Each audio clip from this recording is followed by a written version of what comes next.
As you might have guessed from this topic coming up every time the Reddit periodically has their outbreak of casters are weak discourse, action economy is an important part of understanding caster play beyond a basic level. And yes, that is me implying that I think people that say casters can't manipulate the action economy as well as marshals can are pretty basic in their understanding of caster play. Certainly most spells are 2 or 3 actions, but most martial special attack feats are 2 or 3 actions. Certainly a martial can strike and then strike, and one might crit, or both might hit, or in a wild case scenario, both might crit.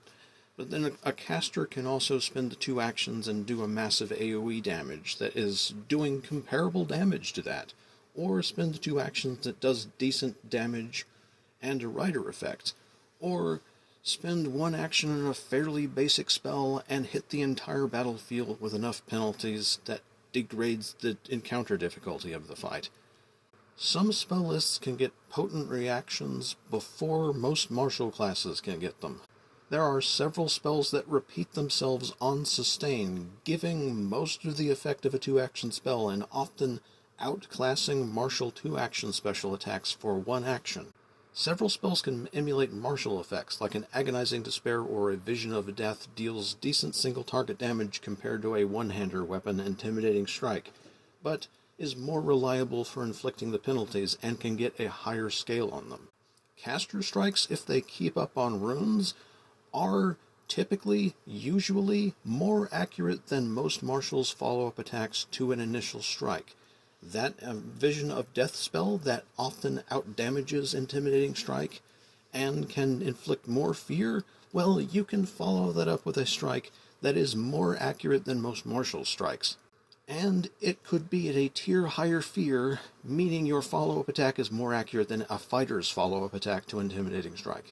The Weapon Storm spell is pretty similar to the level 14 Whirlwind Strike feat, but available 7 levels earlier and is only 2 actions. So at level 14, the highest damage martial in the game performing Whirlwind Strike can be outdamaged by any caster with Weapon Storm and capable of using the same weapon.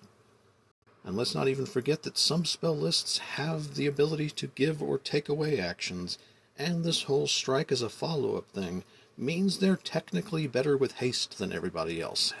Casters have options, you just have to find them, pick them, and utilizing them. And doing that can easily double or triple your efficacy as a caster, so get on that.